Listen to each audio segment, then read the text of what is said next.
नमस्कार भक्तों, आज की इस वीडियो में हम चर्चा करेंगे दशा माता व्रत कथा के 5वें दिन की कथा के बारे में। तो आइए कथा प्रारंभ करते हैं। बोलिए दशा माता की जय। एक राजा की 2 रानियां थी। राजा की प्यारी रानी को लक्ष्मी कहा जाता था और दूसरी रानी को रानी होने पर भी कुलक्ष्मी कहा जाता था। एक दिन लक्ष्मी रानी क्रोध होकर लकड़ी का पाटा ले मलिन कपड़े पहन कोप भवन में जा लेटी। राजा ने लक्ष्मी से पूछा, तुम कोप भवन में क्यों पड़ी हो? तुम क्या चाहती हो? रानी बोली, कुलक्ष्मी को देश निकाला दिया जाए।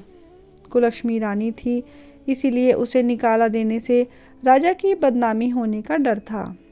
इसीलिए रानी को पीहर छोड़कर आने की बात सोची गई। राजा ने पटरानी को एक रथ में सवार कराया और स्वयं घोड़े पर चढ़ रथ के साथ चलने लगा। एक बीहड़ जंगल में पहुंचकर राजा ने रथ को रुकवाया। पालकी ढोने वाले को कहा, वहां से हट जाएं। राजा रानी को उस जंगल में छोड़कर घोड़े पर सवार होकर अपने महल में आ गया। कुलक्ष्मी को बाट जोहते सारी रात बीत गई। रानी को प्यास लगी। वह रथ से उतरकर पानी की तलाश में चल दी। रानी ने आसपास पानी खोजा, परंतु उसे कोई जलाशय नहीं दिखाई दिया। रानी ने एक सारस के जोड़े को एक तरफ जाते देखा। रानी कुलक्ष्मी सारस के जोड़े के पीछे चल दी। चलते चलते वह एक नदी के किनारे पहुंच गई। रानी ने शौच आदि से निवृत्त हो उसी नदी में स्नान किया और जल पीकर अपनी प्यास बुझाई। उस समय कुछ अन्य स्त्रियां भी स्नान कर रही थी। स्नान करने के बाद उन स्त्रियों ने दशा माता का डोरा लिया। उनके पास एक डोरा बच गया। उन्होंने रानी से डोरा लेने का अनुरोध किया। रानी डोरा लेकर अपने रथ में आकर बैठ गई। दशा माता ने रानी की परीक्षा लेने के लिए एक बुढ़िया का वेश धारण कर उसके रथ के पास आई। वह रानी से बोली कि बेटी, यहाँ बैठकर क्या कर रही हो? रानी ने बुढ़िया से कहा, पहले तुम बताओ कि तुम कौन हो? बुढ़िया ने उत्तर दिया, मैं तुम्हारी मौसी हूँ। तब रानी उसके गले लगकर रोने लगी। उसने अपनी विपदा भरी सारी कहानी बुढ़िया को बता दी। अंत में रानी ने बुढ़िया से कहा, अब मुझे केवल तुम्हारा ही सहारा है, मेरी रक्षा करो। दशा माता की कृपा से उसी जगह माया का शहर बस गया। रानी के भाई भाभी आदि सारा मायका वहाँ प्रकट हो गया। रानी ने अपने पीहर के साथ मिलकर 9 दिन दशा माता की कथा कहानियाँ सुनाई। 10वें दिन डोरे की पूजा होनी थी। उस दिन सवेरे उठकर दशा माता ने रानी से कहा, नदी में स्नान करके आओ, वहाँ तुमको स्वर्ण कलश मिलेगा, तुम उसे ले लेना और जो डोली तुम्हें लेने आए उसमें बैठ जाना। किसी से ये मत पूछना कि यह डोली किसकी है। रानी ने नदी में स्नान किया। वह स्नान करके बाहर निकल आई तो उसे 2 स्वर्ण के कलश नदी के किनारे रखे मिले।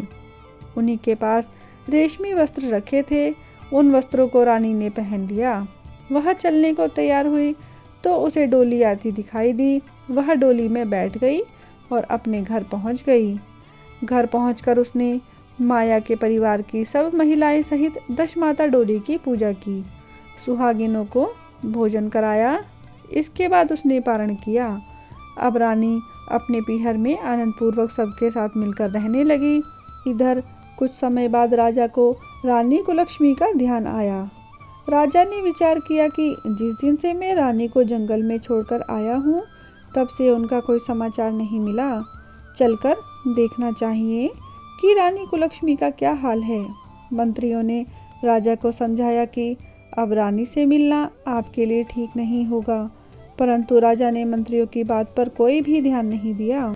वह घोड़े पर सवार होकर उसी स्थान पर पहुंच गया जहां पर रानी को छोड़कर आया था। राजा को ये देखकर बड़ा आश्चर्य हुआ कि यहाँ तो सधन वन था, परंतु अब यहाँ रमणीक बस्ती बसी हुई है। राजा ने लोगों से पूछा, यह कौन सी नगरी है? लोगों ने उसे बताया कि यह कुलक्ष्मी का नगर है।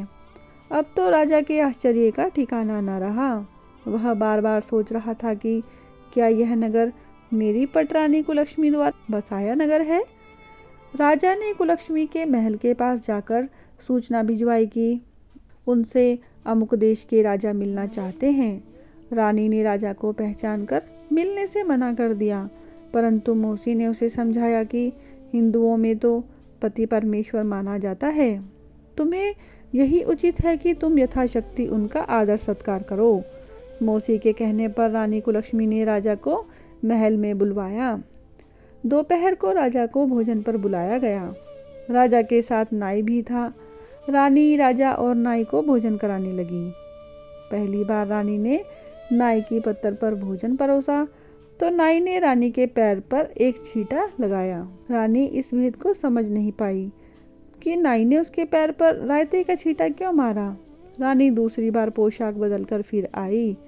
राजा मन में सोचने लगा कि यहाँ तो बहुत सी रानियाँ हैं, सबकी शक्ल एक जैसी है, मैं अपनी रानी को कैसे पहचानूंगा। डेरे आकर राजा ने नाई से कहा, यहाँ तो कई रानियाँ हैं, मैं अपनी रानी को कैसे पहचानूं। नाई बड़ा चतुर था। वह बोला, रानी तो एक ही है, परंतु वह पोशाक बदलकर हमारे सामने आ रही है। राजा ने नाई से पूछा, तुझे कैसे पता चला कि रानी एक ही है। नाई बोला, मैंने उनके पैर पर रायते का छींटा मारा था। वह 3 बार कपड़े बदलकर हमारे सामने आई, परंतु वह छींटा उनके पैर पर 3 बार लगा था।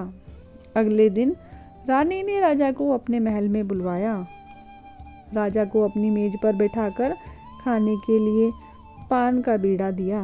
पान खाकर राजा पलंग पर लेट गया और रानी उसके पैर दबाने लगी। राजा ने रानी से अपने किए के लिए क्षमा मांगी और रानी को अपनी राजधानी में चलने को कहा। रानी ने कहा, आप मुझे किस मुंह से चलने को कह रहे हैं? आप तो यहाँ मुझे जंगल में अकेला छोड़कर चले गए थे। आप तो दूसरी रानी के कहने में आकर मेरा परित्याग कर चुके थे। यह तो मेरी मौसी का किया हुआ है, उसी के कारण यह सब वैभव मुझे प्राप्त हुआ है, वरना आप तो मेरा सर्वनाश कर चुके थे।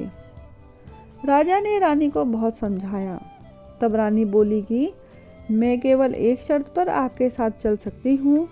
आप मेरी मौसी से वरदान मांगेंगे कि यह नगरी आपकी राजधानी के पास पहुँचा दें, जिससे जब मेरा मन चाहे आपके पास रहूं और जब जी चाहे तो मौसी के दिए महल में चली जाऊं। मेरी मौसी बड़ी दयालु है, संभव है कि वह हमारी बात मान जाए। राजा ने दशामाता मौसी से प्रार्थना की। मौसी ने राजा की बात मानकर दोनों शहरों को पास पास स्थापित कर दिया, मानो एक दूसरे के ही भाग हों। राजा ने दशामाता की कृपा का फल जानकर शहर में ढिंडोरा पिटवा दिया।